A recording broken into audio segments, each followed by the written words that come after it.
कि समय में दिनचर्या नहीं होती, सोने का समय निश्चित नहीं है, उठने का समय निश्चित नहीं है, खाने का समय निश्चित नहीं है, तो क्या वो स्वस्थ है? नहीं। वो कमियां उनको उनके चेहरे से दिख जाती है, दिखती है कि नहीं दिखती है? फिर वो क्या बोलता है, अरे आज तो मेरा बहुत सिर दुख रहा है, आज मुझे अच्छा नहीं लग रहा है। क्यों? आपने सही पे समय पे खाया नहीं, समय पे सोया नहीं, तो आपका पेट साफ हुआ नहीं, तो क्या होगा? सारी बीमारियां हमारी पेट से होती हैं। तो क्या मैं स्वस्थ हूँ? नहीं। तो सबसे पहले तो हमको क्या करना है? स्वस्थ रहना है। स्वस्थ रहने के अनिवार्य सूत्र अपने जीवन में अपनाना है हमको। हम बहुत बड़े पद प्रतिष्ठा में पहुंच गए, लेकिन हम 50 बीमारियों से घिरे हैं, तो क्या हम कुछ कर पाएंगे? सफलता पा पाएंगे अपने जीवन में? एक सफल व्यक्ति कहला पाएंगे? आपका एग्जाम है, आपने साल भर बहुत पढ़ाई किया, दिन रात किया, लेकिन आपने अपने शरीर को ध्यान नहीं दिया और एट ए टाइम पे आपका तबियत खराब हो गया, आप एग्जाम नहीं दे पाए, तो आपका कितना बड़ा लॉस होगा? और बहुत सारे लोगों को होता है। तो एक सफल व्यक्तित्व में हमारा सबसे पहला जो आता है बाह्य ऑर्डर में, वो हमारा स्वास्थ्य। स्वास्थ्य हमारे जीवन का सबसे महत्वपूर्ण। तो इसके लिए हमें क्या क्या करने चाहिए? समय का पालन करना चाहिए। समय का पालन करना चाहिए। और हाँ, बहुत वेरी बोलते जैसा खाए अन्न वैसा रहे मन। क्या है? जैसा खाए अन्न वैसा रहे मन। अगर आप अच्छा भोजन ले रहे हैं तो आपके वो मन को आप भी आनंदित करता है, संतुलित भोजन ले रहे हैं तो आपके शरीर में सुपाच्य होता है और आपको समय पे नींद आती है, समय पे भूख लगता है और आपकी सारी क्रिया सही चलती है। सबसे बड़ा जो शरीर का प्रभाव होता है वो आहार है।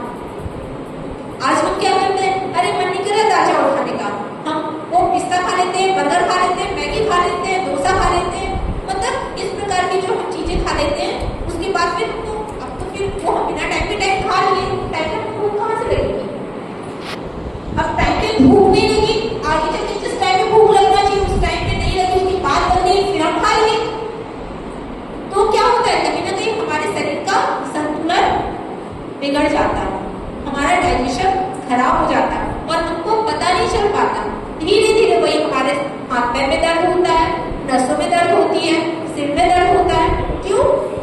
हमारे खाने का जो सिस्टम गड़बड़ा है उसमें हमको गैस की प्रॉब्लम हो गई और गैस की शुरुआत होती है, फिर धीरे धीरे धीरे धीरे वो गंभीर बीमारियों में चलता भी।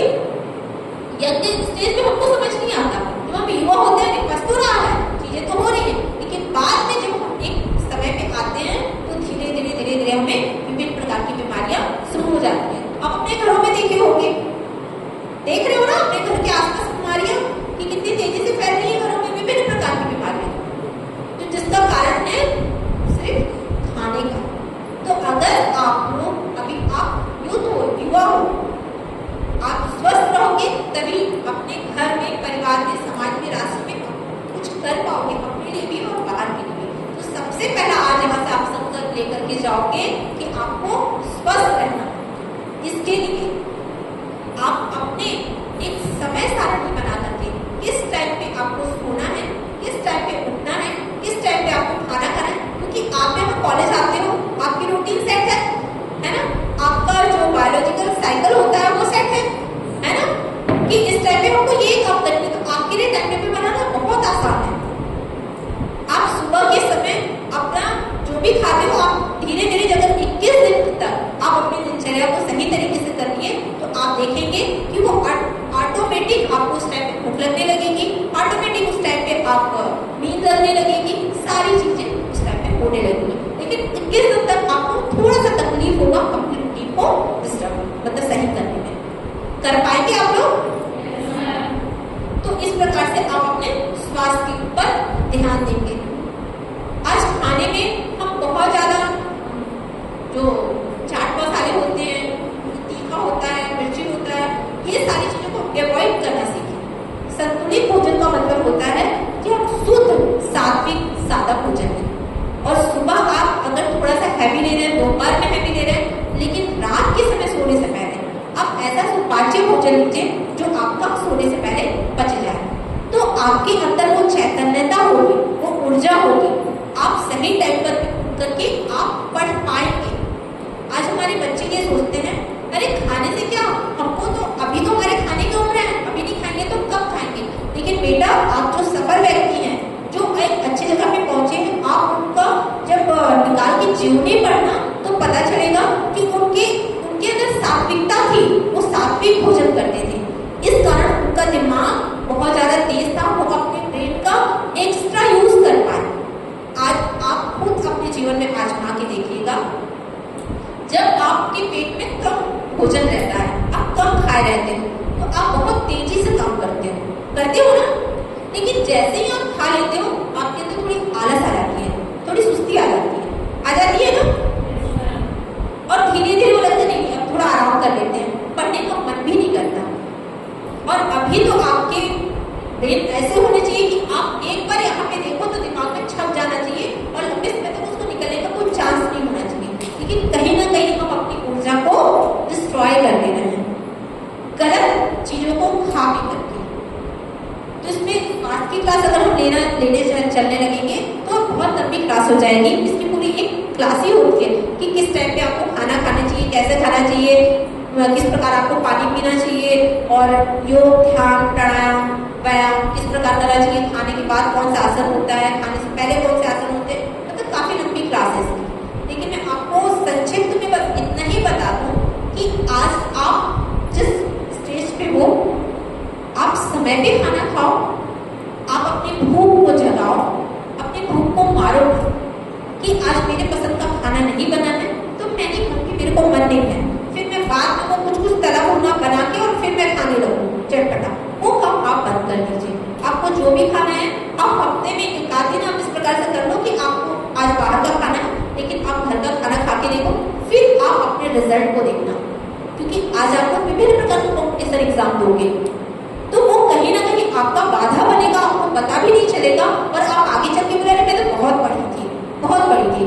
क्या पढ़ी थी? आप दिन भर जो खाए उससे आपके कहीं ना कहीं चिंतन में प्रवेश किया और वो आचरण में आया और वो चीजें आपको गलत दिशा में लेकर के गई। क्योंकि जितना हम चटपटा खाते हैं तो हमको चंचलता प्रदान करती है, और जैसे ही हमारा मन चंचल होता है तो बहुत सारी चीजों में जाने लगता है, हमारे विचार तरह तरह के परिवर्तन करने लगते हैं और हमें जो एक सही दिशा पकड़ के सही समय पर सफलता प्राप्त करनी चाहिए वो नहीं मिल पाती।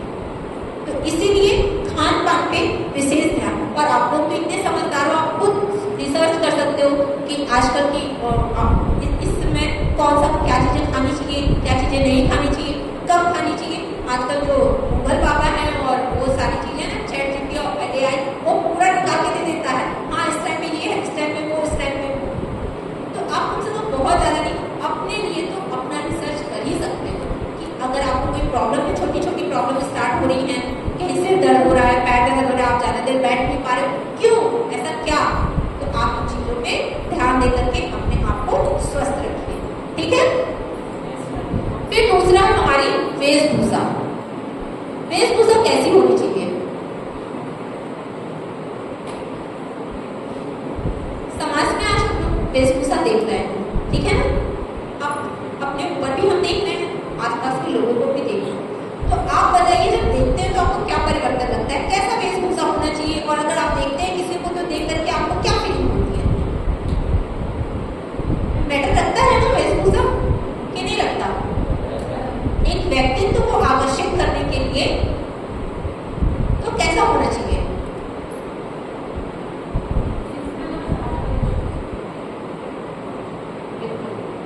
सादा जीवन उच्च विचार। हम जितने शालीन रहेंगे, जितना हम सादा जीवन अपने धारण के रहेंगे, और वेशभूषा जो होती है वो हमारा आकर्षण का सिद्धांत होता है। आपके मुंह पे सब बोलेंगे बहुत अच्छा, तुम बहुत अच्छी लग रही हो, बहुत अच्छी लग रही हो, लेकिन जैसे ही आप उधर गए ना, कैसा कपड़ा पहन के आ गई, दिख नहीं रहा था शीशा के सामने, इधर से पट्टा दिख रहा है, उधर से पट्टा दिख रहा है, बोलते हैं ना। आप खुद जब किसी को देखते हो तो बोलते हो कि नहीं बोलते हो? अगर फटा जींस कोई पहन देता है वो तो अपने फैशन में पहन लिया, लेकिन बाद में लोग बोलते हैं ना। तो क्या आपके व्यक्तित्व को ये सही कर रहा है? आजकल हमारी जो बेटियां हैं वो विभिन्न प्रकार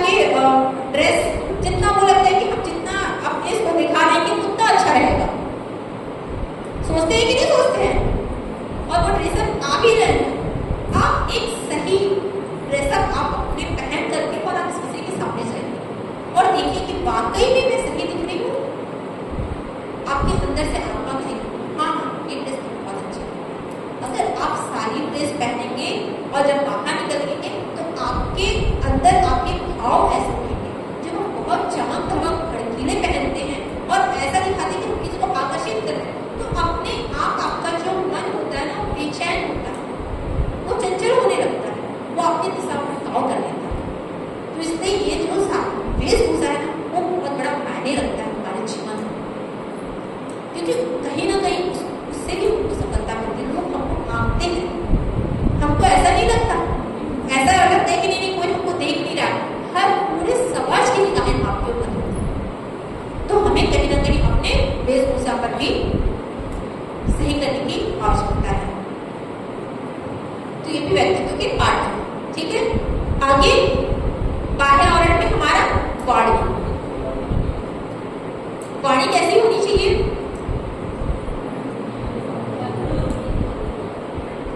मधुर और मीठा होना चाहिए।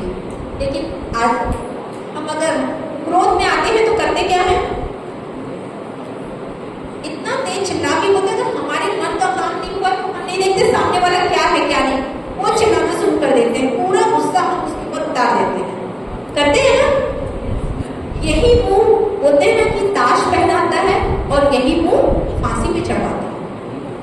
तो हम जो बोलने जा रहे हैं उसका परिणाम क्या होगा पहले उसको समझें, फिर अपने मुंह से वाणी का प्रयोग करें, उस प्रकार से हम बोलें। आज हम पहले बोल लेते हैं, उसके बाद फिर विचार करते हैं। अपने चाहे फ्रेंड सर्कल हो, माता पिता हो, हमारे घर में अन्य सदस्य हो, तो हम क्या करते हैं? अपने वाणी का गलत उपयोग करते हैं। तो ऐसा हमें नहीं करना चाहिए। ठीक है, इसमें भी ज्यादा बोलने की आवश्यकता नहीं, आप लोग बहुत समझदार हैं। स्वयं से आपको परिवर्तन करने की आवश्यकता है और हर एक चीजों को गंभीरता से समझने की आवश्यकता है। व्यवहार, हमारा व्यवहार ऐसा होना चाहिए जो हर जगह हर परिस्थितियों में तालमेल बैठ जाए। क्योंकि आप यहाँ पे युद्ध बैठे हैं, आज युवाओं के हिसाब से मैं बताना चाहूंगी कि जो हमारे युवा हैं वो बहुत ज्यादा सुनना पसंद नहीं करते। अगर कोई उनको बताना चाहता है या सही तो वो बोलते हैं अरे नहीं हमको तो बहुत ज्ञान है, अरे इससे ज्यादा हम जानते हैं। लेकिन आप अपने व्यवहार को जितना शालीन करेंगे, जितना शांत रखेंगे और आप बड़ों का अनुभव लेंगे, छोटों को प्यार देंगे, आपके व्यवहार में उतनी चमक आएगी, चाहे वो आप विद्यालय परिसर में हो या बाहर के फील्ड में हो। क्योंकि जो आपका फील्ड है वो शिक्षा का जगत है। शिक्षा जगत में व्यवहार बहुत मायने रखता है। आज आपको भी कोई ना कोई शिक्षक ज्ञान दे रहा है, कल आपको भी जाकर के ज्ञान दे रहा है। तो आप देखते होंगे कि शिक्षक के व्यवहार का प्रभाव आपके ऊपर पड़ता होगा, पड़ता है कि नहीं पड़ता है? और वही व्यवहार, आपका व्यवहार आपके बच्चों के ऊपर पड़ेगा तो कहीं ना कहीं वो आपके प्रतिबिंब बनेंगे और वही आपके व्यवहार का गुणगान करेंगे। अगर आपके व्यवहार अच्छे हैं तो वो हर समय जब तक आपके विद्यार्थी रहेंगे तब तक आपका गुणगान गाएंगे, आप रहें या ना रहें, लेकिन हमेशा आपके व्यवहार की बातें परिवार में, समाज में होती रहेंगी। तो हम चाहेंगे ना कि वैसा व्यवहार हम बनाएं कि नहीं चाहेंगे? इस प्रकार की हमारी बाह्य। अब हम आंतरिक व्यवहार की ओर आएंगे। तो आंतरिक व्यवहार में हमारा होता है चिंतन, आदतें, स्वभाव, संस्कार, चरित्र, संवेदना, श्रद्धा। जैसा हम चिंतन करते हैं, चिंतन में विचार जो हम सोचते हैं, बैठे बैठे हम सोचते हैं ना। बहुत सारे मैं 2 दिन से मैं देख रही थी कक्षा में, बैठे यहाँ रहते थे लेकिन कहीं ना कहीं वो विचारों में खोए रहते थे। सही है कि नहीं सही है? सही है ना? अक्सर होता है, बैठे हम यहाँ हैं, हमारी कानें सुन रही हैं लेकिन हमारे विचार चल रहे हैं। कल क्या हुआ, कल क्या होने वाला है, अभी मैं थोड़ी देर क्या करके आया था,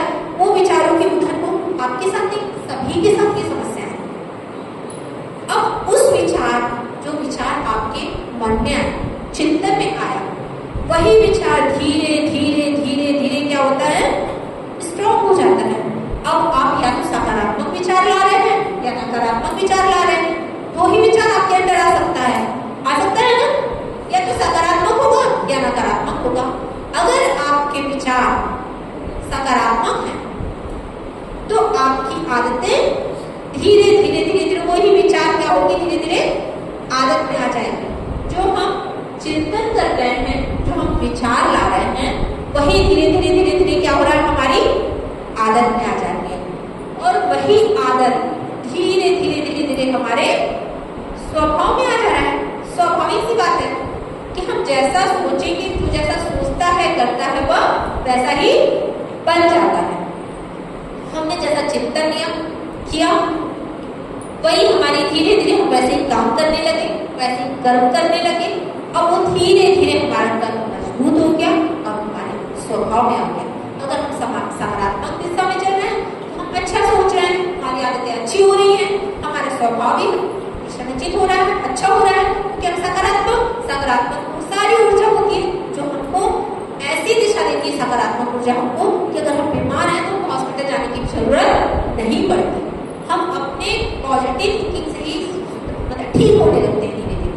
अगर वहीं पे आप नकारात्मक ऊर्जा लेकर के आ रहे हैं और आपके चिंतन में नकारात्मकता है तो आप क्या होंगे, धीरे धीरे जो आपकी आदतें हैं वो सही दिशा में नहीं जाएंगी और आपका व्यवहार क्या होगा, चिड़चिड़ापन हो जाएगा, आपको क्रोध आने लगेगा, गुस्सा आने लगेगा और आप कहीं पे भी कोई डिसीजन जल्दी नहीं ले पाएंगे, जल्दी किसी से बात नहीं कर पाएंगे। आपके अंदर वो जो कॉन्फिडेंस लेवल है उसकी कमी हो जाएगी, विभिन्न प्रकार की बीमारियां आपके अंदर हो जाएंगी। इस प्रकार वो क्या होगा, आपके स्वभाव में आ जाएगा। फिर स्वभाव से क्या होगा, धीरे धीरे वही हमारे संस्कार बढ़ जाएंगे। होते हैं कि धीरे धीरे जो हमारी आदतें होती है, आदतों से हमारा स्वभाव, स्वभाव से हमारा संस्कार का जड़ जमा लिया और संस्कार ही फिर धीरे धीरे क्या करता है, चरित्र का रूप ले लेता है। होते ना, फलाने व्यक्ति तो चरित्रवान है, बहुत अच्छा है, तो उसने अच्छे विचारों के साथ, अच्छे आदतों के साथ, अच्छे स्वभाव के साथ अच्छे कर्म किए और एक अच्छे चरित्रवान व्यक्ति बना। लेकिन जो नकारात्मक सोच लाया वो क्या किया, नकारात्मक सोच वाला व्यक्ति, उसके अंदर वो पॉजिटिविटी नहीं रही, उसने नकारात्मक विचार अपने अंदर लाया, उसकी आदतें धीरे धीरे खराब हो गई, उसका स्वभाव चिड़चिड़ापन हो गया, उसके संस्कार गलत आ गए और उसका चरित्र खराब हो गया और कहीं ना कहीं उसके चरित्र में वो प्रभाव दिखा दिया। फिर वो धीरे धीरे कहीं ना कहीं उसकी जो संवेदना होती है वो अगर पॉजिटिव व्यक्ति है तो उसके अंदर अच्छी संवेदना आएगी और जो नेगेटिव व्यक्ति है, जिसके अंदर नकारात्मक विचार है, उसकी संवेदना खत्म होने लगेगी और वो श्रद्धा, जिस प्रकार से एक व्यक्ति होता है ना, देख करके कि किसी को देख करके दर्द हो रहा है, करुणा आ रही है, दया आ रहा है, ममता आ रहा है, वो चीजें उसके अंदर नहीं आएगी। लेकिन अगर सकारात्मक सोच का व्यक्ति है तो वो सारे गुण उसके अंदर मिलेंगे। इससे क्या होता है, पूरा मिलकर के हमारा व्यक्तित्व का निर्माण होता है। कैसे होता है व्यक्तित्व का निर्माण?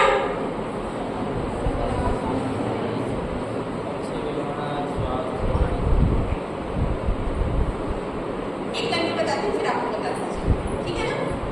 व्यक्तित्व का अर्थ हमने बताया, व्यक्त तत्व बाह्य और आंतरिक। बाह्य में हमने क्या क्या पढ़ा, क्या क्या जाना? बाह्य में ये हमारे बाह्य गुण होता है और आंतरिक में हमने क्या क्या जाना?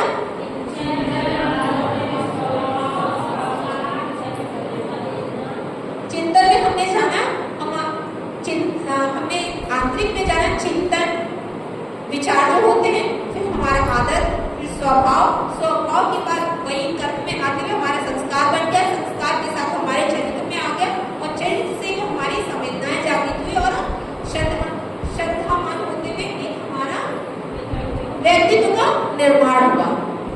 और फिर वो व्यक्तित्व अगर सकारात्मक व्यक्ति है, अच्छा व्यक्तित्व वाला व्यक्ति बना और अगर नकारात्मक सोच वाला व्यक्ति है तो उसका व्यक्तित्व उतना प्रभावशाली नहीं रहा, वो एक सफल व्यक्तित्व का व्यक्ति नहीं बन पाया।